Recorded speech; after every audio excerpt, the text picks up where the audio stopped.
Molo, 4 hours northwest of Nairobi. The first thing you see when you get there is hundreds of people trying to leave. The number uprooted by tribal clashes in the western Rift Valley has been revised massively upwards to more than 250,000. An estimated 40,000 of them fled to Molo. Today, some food may finally be on its way to these people. It can't come quick enough. The UN said 100,000 are at risk of starvation. These are mostly Kikuyu, terrorized and forced from their farms by Kalenjin vigilantes. The alleged rigging of results here in Molo was what first angered the opposition in Kenya and triggered the worst tribal violence in decades. Oh, they are coming with the machetes, pagas, arrows and bows, and even guns. They are well armed and well controlled. Did you see people killed with your own eyes? Yes. My friends, and also them, have been killed. This man was hacked by Kalenjin, wielding machetes, on Tuesday. I must praise God, he told me. Praise God I wasn't killed. They did not say anything, but they cut. Just cutting. A steady stream of fresh arrivals. These people trucked into Molo under armed escort, joining the 4,500 already sheltering in this church compound. They'd been pinned down in a police station for days. In the week of squabbling since the election, Kenyans have lost confidence in their nation and are reverting to tribal identities. They may be inching closer to each other politically down in Nairobi, but out here in the countryside, communities have never been further apart. Where have you come from and why did you leave? From the other side. Why did you leave? We were vacated by the people. They don't want us.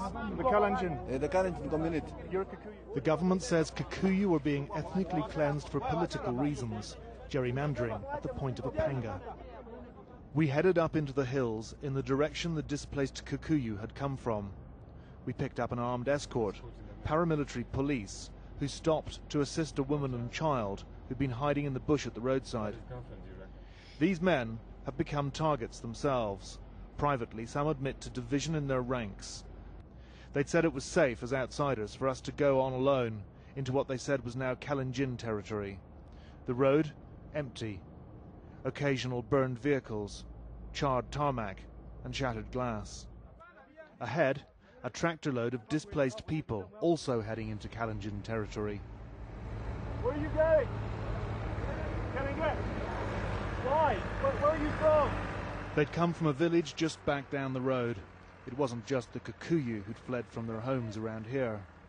At Karenget town, our vehicle was surrounded the minute we stopped. These men are all Kalenjin, who, like the Luo, support the opposition of Raila Odinga, who claims his Kikuyu adversary, Mwai Kibaki, stole the election. They seemed pumped up, some brandishing weapons. We are the Serengeti Massive and crew. No peace without Raila. The Serengeti Massive and crew, a Kalenjin gang. Some of these men probably responsible for the hacking, killing and burning that purged the Kikuyu. There is no more Kikuyu. No more Kikuyu. They are only in Muchorwe. Okay. You can find the Kikuyus in Muchorwe and then you go beyond that place. And what has happened to their farms, their houses? They've been burned. Were many people killed? Yeah. Many. Over 300 people. You think more than 300 people killed? Yeah, at Kreso only.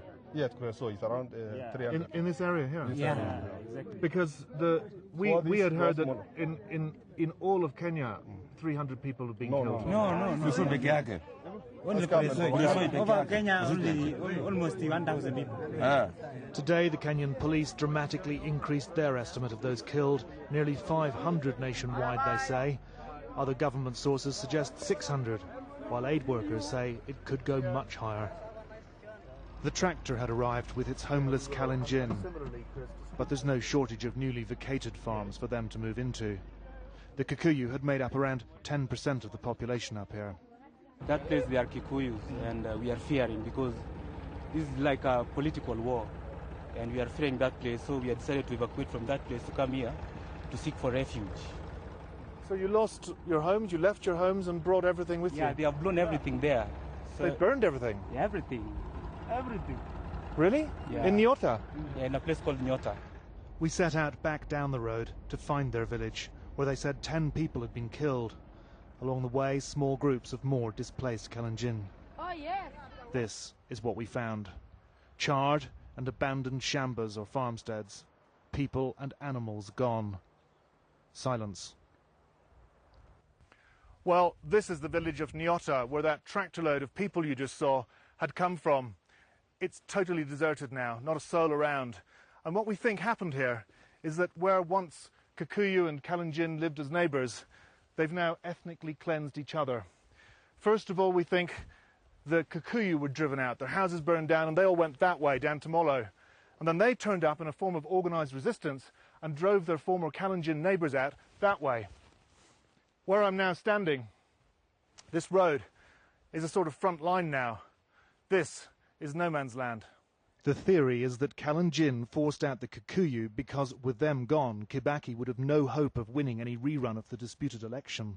The Kikuyu had struck back in revenge. Just then, the tractor came back. Those whose houses hadn't been burned wanted to salvage their possessions. Among them Alice, in the red shirt, a single woman and a farmer. These were her fields, she said. She didn't want to live here any longer.